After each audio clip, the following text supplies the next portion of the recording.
À l'émission Fièrement moi, j'ai le bonheur d'accueillir Audrey Asselin qui va nous parler d'un sujet tabou qui touche plusieurs de nos auditeurs, la dépression.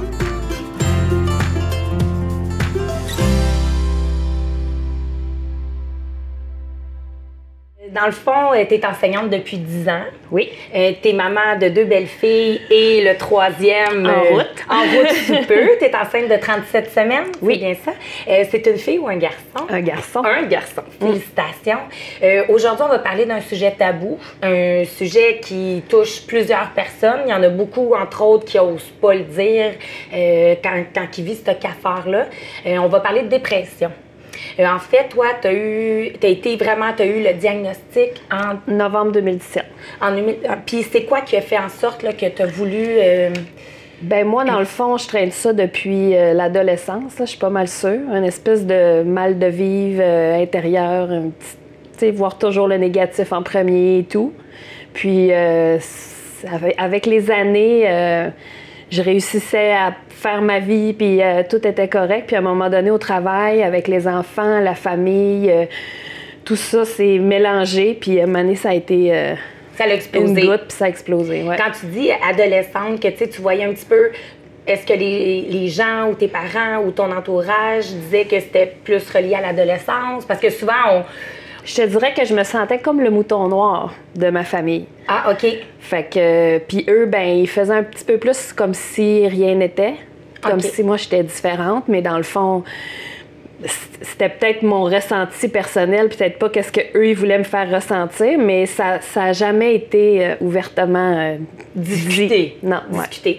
Puis quand tu dis que, parce que dans le fond, tu dis avec les enfants, tout ça, tu parlais de tes élèves, je présume. Ouais. Fait que, veux pas, il y a comme quand même une grosse pression scolaire qu'on dit sur les enseignantes maintenant, tout ça. Oui. C'est quoi qui a fait que tu as dit l'élément déclencheur, là, tu dis tout a explosé. C'est quoi qui s'est passé? Ben c'est à l'école, des circonstances avec les élèves où est-ce qu'on a un groupe qui est pas facile, surchargé, avec beaucoup de cas. Après ça, ben notre stress embarque, puis il se reflète à la maison. Puis là, avec le conjoint, les enfants, t'as plus de patience, tu vas au bout de tout ça. Puis là, à un moment donné, il t'arrive un petit événement à l'école qui est dans le fond, qui est la goutte. Oui. Tu sais, c'est pas nécessairement... grave, c'est pas nécessairement grave, mais à un moment donné, tu sais, je savais plus, on dirait que ce qui m'est arrivé, c'est comme un événement, une altercation, dans le fond, avec un enfant. Puis il y a eu des choses fausses qui ont été dites sur ce que j'avais fait, des choses qui n'étaient pas vraies. Puis ça a fait en sorte que ça m'a frappée. Je savais plus comment parler aux enfants. Hein. J'avais l'impression de plus savoir mon métier, tu sais. Puis là, du jour au lendemain, j'ai eu beaucoup de symptômes physiques suite à ça, un gros stress. Je me suis retrouvée chez le médecin. Puis moi, je croyais que c'était ma glande thyroïde qui était débalancée. J'avais des symptômes physiques et tout. Puis c'est mon médecin de famille qui a fait « Oh, toi, tu as besoin d'arrêter. D'un arrêt. » Quand tu dis que tu avais des symptômes physiques, est-ce que tu peux m'en parler un petit peu? Ben, des nausées, j'avais énormément de maux de tête.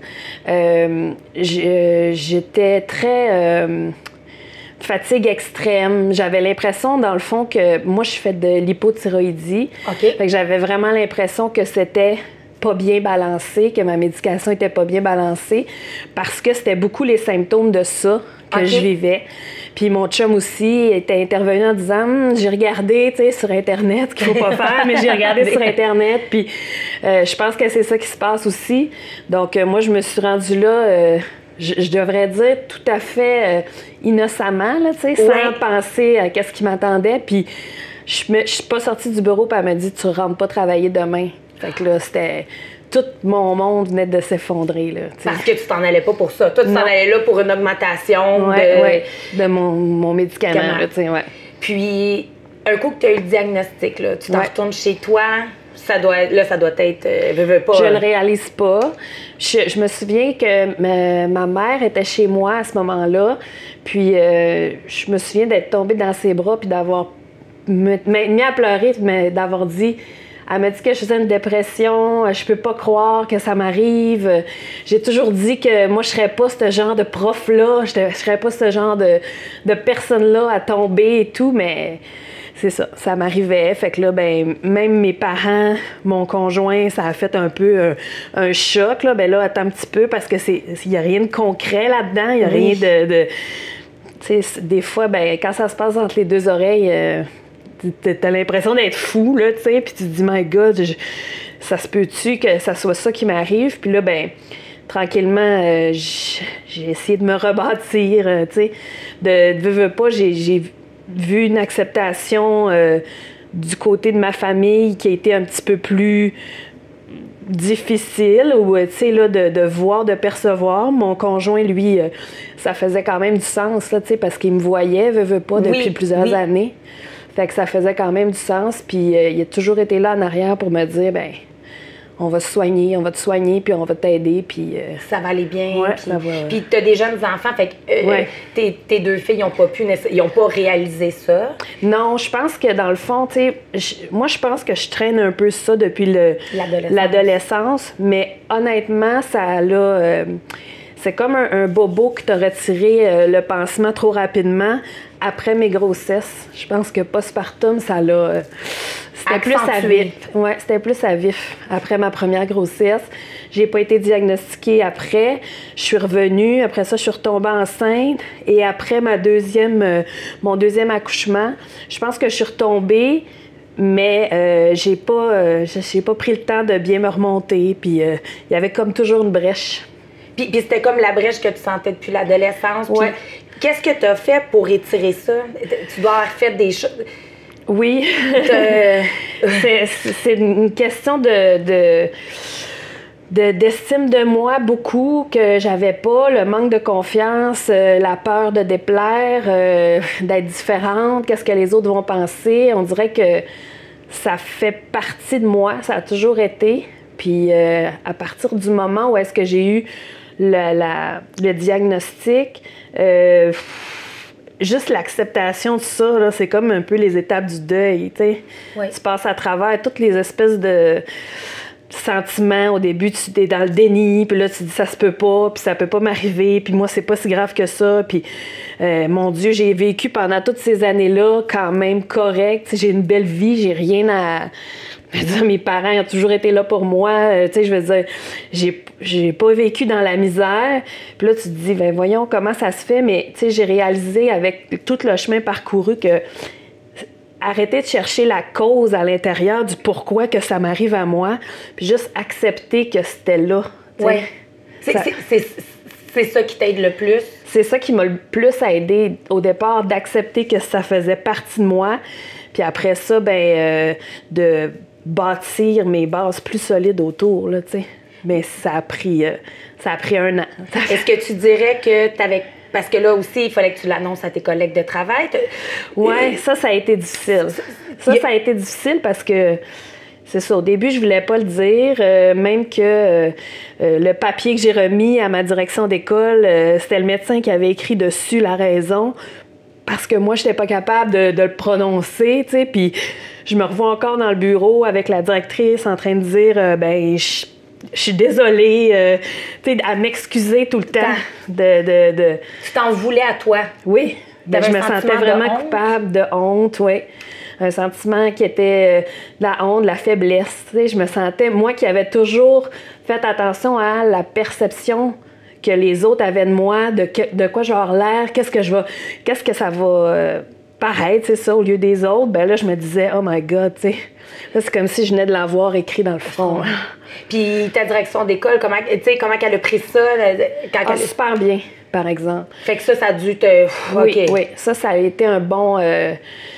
Ça a été un début d'acceptation parce que ma direction, dans le fond, elle a été super compréhensive. C'était comme... Il n'y a rien qui a été banalisé. C'était, ben, il n'y a pas de problème, Audrey.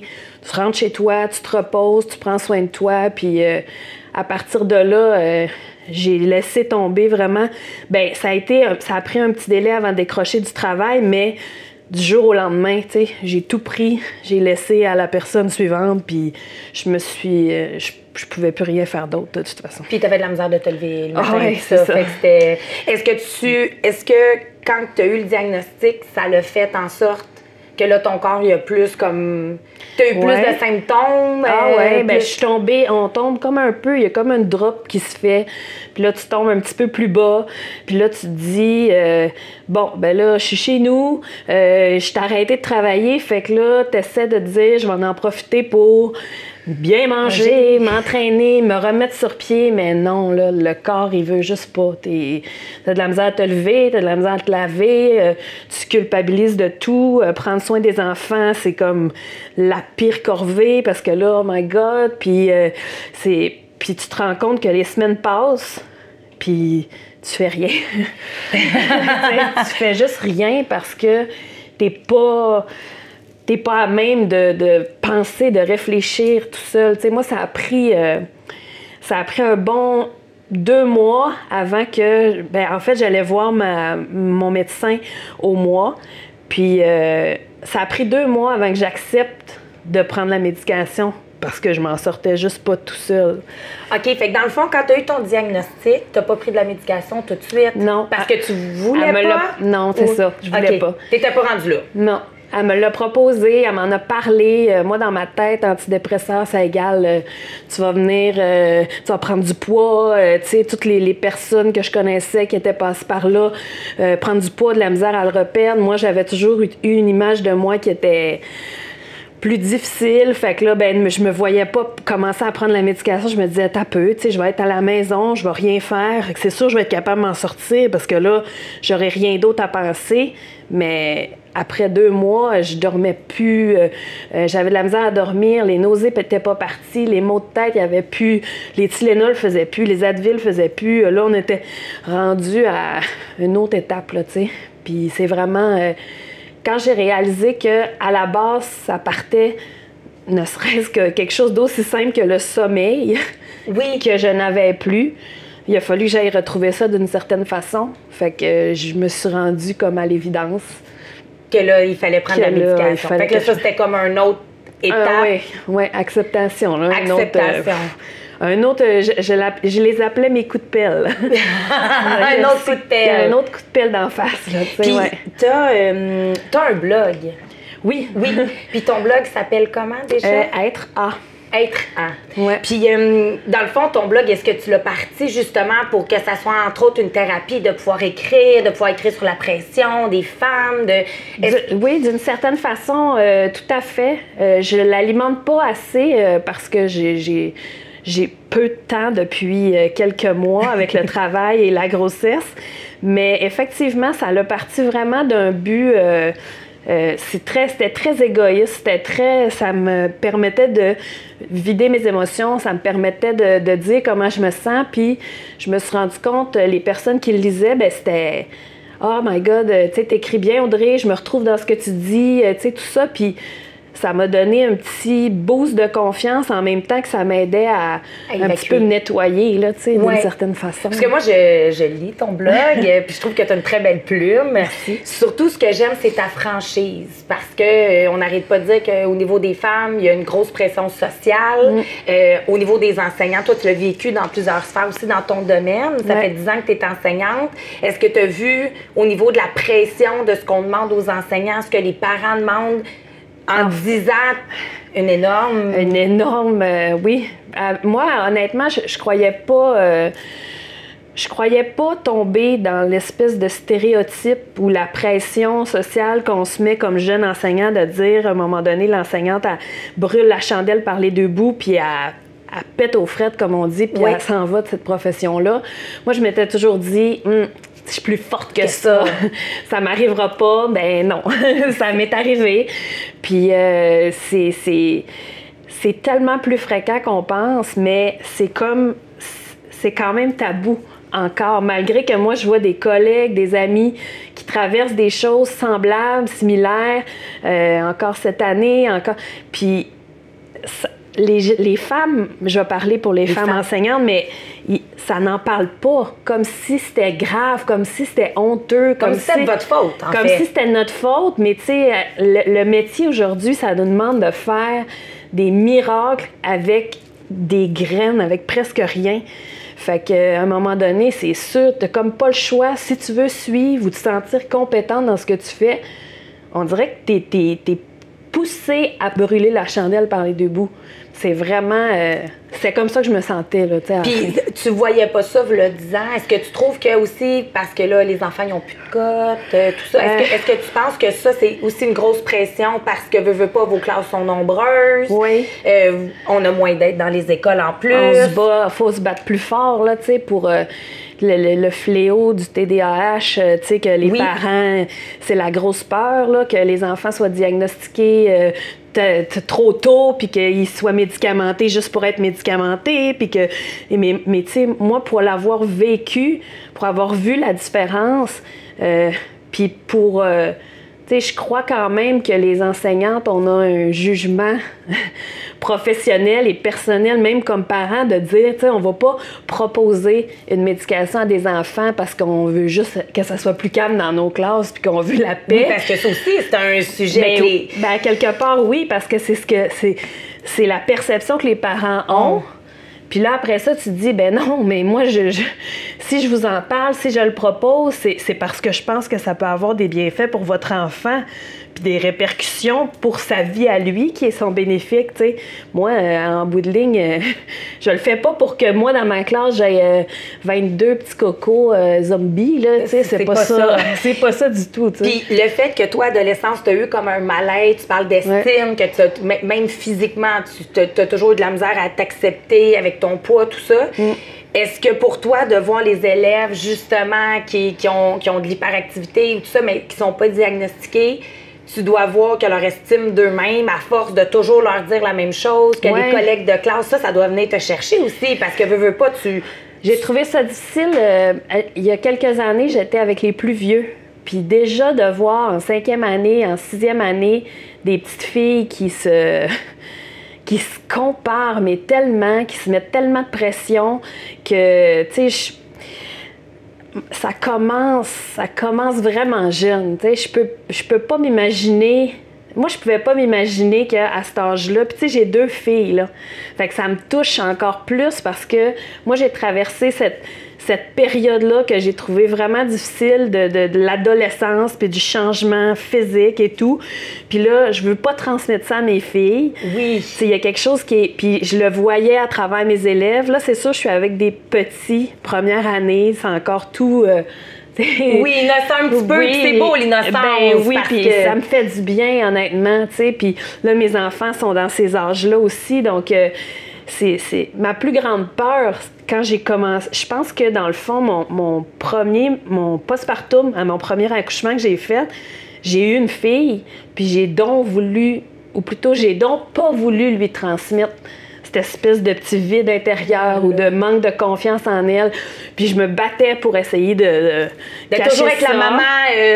De cacher ça. Je faisais de l'exercice, je l'amenais partout, tu sais, tout ça.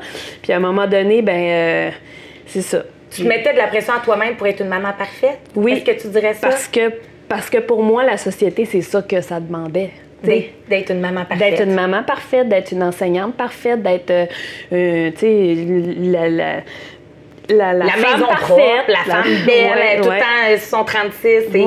Est-ce que aussi, quand on parlait là, de l'école un peu, tout ça, est-ce que tu crois, parce que j'entends aussi à travers les branches ça d'enseignantes, que aussi les parents mettent beaucoup plus de pression au niveau des professeurs, des enseignantes, tout ça. Est-ce que tu crois que cette pression-là des parents vient parce qu'eux aussi sont comme à bout de souffle avec le travail, avec ce qu'on... Est-ce que tu penses que le fait que finalement, c'est comme une roue qui... Leur pression vous la jette à vous pour comme se déculpabiliser? Est-ce que tu verrais ça comme ça? On veut pas généraliser, mais... Ben un petit peu. Oui, je suis pas en désaccord avec ce que tu viens de dire. Au contraire, parce qu'à quelque part, j'ai les 2 chapeaux. J'ai les chapeaux d'enseignante et j'ai aussi le chapeau de parent. Puis des fois, c'est lourd à porter aussi. Oui. Puis tu essaies de faire de ton mieux. Oui. Mais oui, c'est vrai qu'aujourd'hui... les écoles, il y a des parents qui prennent leur enfant, qui vont le porter à l'école, puis que c'est comme un soulagement. Oui.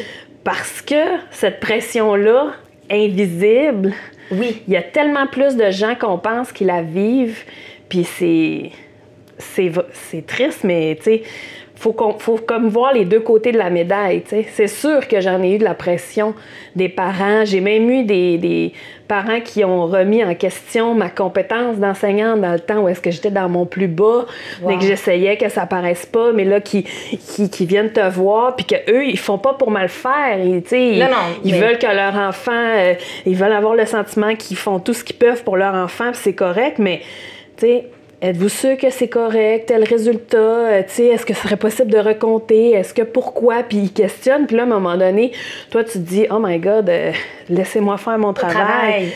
Mais tu sais, je pense que jusqu'ici, ça fait 10 ans cette année que j'enseigne. Puis je pense que c'est la première année où est-ce que je peux dire que j'aime mon métier, que je suis l'enseignante que j'ai toujours voulu être. Wow. Parce qu'avant ça, j'essayais d'être celle que parfaite. Le monde voulait que tu sois. Oui. Parfaite. D'être la parfaite enseignante, d'être la parfaite blonde, d'être la parfaite mère, d'être la parfaite que personne n'aurait rien à reprocher. Puis c'est impossible. Oui, c'est impossible. Puis finalement, une maman parfaite, on dit tout le temps, c'est la maman imparfaite. Ouais. Parce qu'il faut apprendre que dans la vie, des fois, on fait des erreurs, puis qu'on a des faiblesses. Puis est-ce que toi, parce que juste pour valider, j'avais entendu dire aussi qu'il y avait même des parents qui recalculaient les notes pour voir les notes de bulletin, puis les pourcentages, mais dans le fond, ils savent pas votre charte de bulletin, fait qu'ils vous arrivent en vous disant des courriels de bêtises. Puis on a un jugement professionnel dans tout ça qui est jamais pris en compte, honnêtement. Je veux dire, tu évalues pas la même façon 5 lignes écrites de ce que tu as fait en fin de semaine puis une compréhension d'écriture. Même si tu vas mettre, par exemple, une couleur, un résultat, une lettre, le pourcentage au bout de la ligne n'est pas le même. Mais les parents ne le savent pas. Donc, ça ne fonctionne pas comme par moyenne. Moi, j'ai entrepris depuis 2 ans, je ne mets rien là, sur les copies. Comme ça. Je mets des commentaires, mais pas de couleurs, pas de notes, pas de lettres, parce que ça me protège d'une certaine façon de ce genre de choses-là. Tu sais, j'ai appris à me protéger aussi, parce que t'as pas le choix. Wow. Puis là, dans le fond, là, tu prends ta médication, t'es radieuse, t'es toute belle. Puis vous avez décidé d'avoir un 3e enfant? Oui. Décidé. C'est surprise. Une belle surprise. Ouais. Est-ce que tu peux m'expliquer un peu comment ça s'est passé? Parce que je veux pas, tu étais sur la médication. Oui. En fait, c'est que j'ai commencé à prendre mes antidépresseurs, puis à peu près 1 mois après, j'ai commencé à avoir une énorme différence. J'ai commencé à dormir, tout simplement. Ça a été la première affaire. Puis après ça, tranquillement, pas vite, tu sais, moi, j'ai eu la chance que mon médecin m'ait vraiment expliqué qu'est-ce que ça faisait, dans le fond, la médication. Il m'expliquait que comment le cerveau fonctionnait, c'est que les émotions, tout ça, à l'intérieur, c'est comme un évier dans notre tête. OK. Puis moi, dans le fond... c'est comme plus une passoire. Comment que je fonctionnais. Donc, ça passait vraiment tout le temps.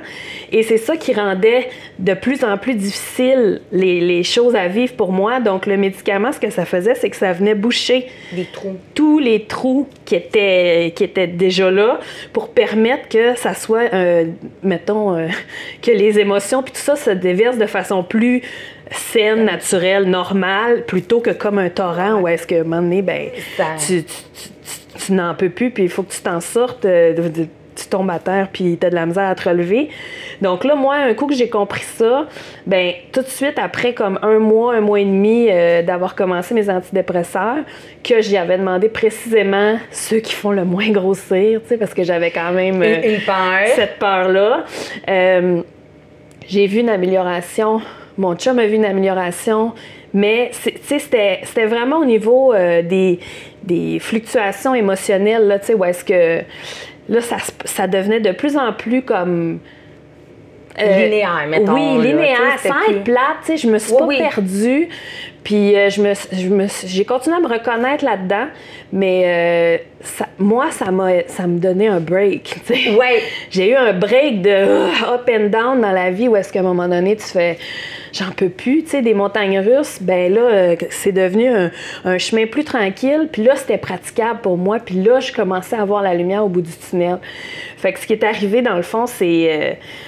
un concours de circonstances parce qu'on avait planifié des vacances, mon chum et moi, en amoureux, parce que ça allait vraiment bien. Moi, je m'étais dit, écoute, c'est sûr, moi, je voulais un 3e enfant. Mon conjoint n'en voulait pas un 3e. Il trouvait qu'on était bien les 4 ensemble. Puis moi, à un moment donné, je me suis dit... parfait, ça sera pour plus tard, c'est pas grave. Puis tu sais, mon chum m'avait dit, on reviendra, tu sais, quand tu vas être bien, ouais, quand on va être toutes bien, on va s'être redécollé, les fondations, tout ça, plus solide. Et puis, c'est arrivé. Le premier mois où est-ce que j'ai lâché prise en me disant, OK, c'est pas grave, là, quand même que j'aurai pas de 3e bébé tout de suite. Je vais attendre de me remettre sur pied, ça va bien. Je recommençais à travailler en septembre, on était en mai à peu près. Puis là, je préparais tout ça tranquillement, puis je me sentais bien, on préparait nos vacances. C'est ça. Surprise! Puis un petit garçon. Ouais. Si tu avais quelque chose à dire aux mamans, au couple, parce que c'est dur aussi pour un couple, c'est dur pour la famille, on se sent coupable de laisser le travail parce qu'on se dit qu'est-ce qu'ils vont faire. Ça serait quoi, tu dirais, aux femmes là, qui ont peut-être le cafard en dedans, qui n'osent pas se l'avouer? Bien, premièrement, de faire confiance aux professionnels. Ça, c'est une chose. Puis... c'est difficile parce que chacune le vit vraiment différemment. Moi, ça a été bon, c'est vraiment cliché, mais le lâcher prise, je ne l'ai pas compris. C'est juste arrivé à moi, puis je l'ai vécu. Oui. J'ai été obligée, j'ai été forcée de le vivre. Puis à un moment donné, quand tu es forcée de le vivre, ben tu réalises que, OK, c'est ça, lâcher prise. Mais ça se passe à différents moments dans la vie ou différentes étapes. Ça dépend où est-ce que tu es rendu. T'sais, moi, je sais que je traînais ça depuis plusieurs années. T'sais, mon conjoint il a toujours été supportant là-dedans. Ça fait 15 ans qu'on est ensemble. Fait qu'il m'a vu dans les moments les plus up comme dans les moments les plus down. Puis... je veux dire, moi, c'est arrivé comme ça, mon cheminement, mon parcours, où est-ce que j'ai émergé, mais c'est pas toutes les femmes, tu sais, qui... Ça se passe différemment pour chaque personne, c'est difficile. Tu sais, moi, j'ai vraiment fait confiance aux professionnels. Je suis allée chercher de l'aide. Tu sais, je me rappelle sortir le bottin, aller sur Internet, chercher des psys, puis là, me mettre sur les listes d'attente en me disant, là, faut que je vais pas juste prendre ma médication puis attendre que ça passe. Faut que je sois proactive, tu sais. Mais ça faisait partie de moi un peu aussi. Mais je vais te dire un gros merci parce que tu es très inspirante. Puis je suis sûre que ça va aider beaucoup de femmes qui ont ce cafard-là. Donc, un gros merci, Audrey. De pas se gêner, d'en parler. Puis on est beaucoup plus nombreuses et nombreux qu'on pense. Merci beaucoup.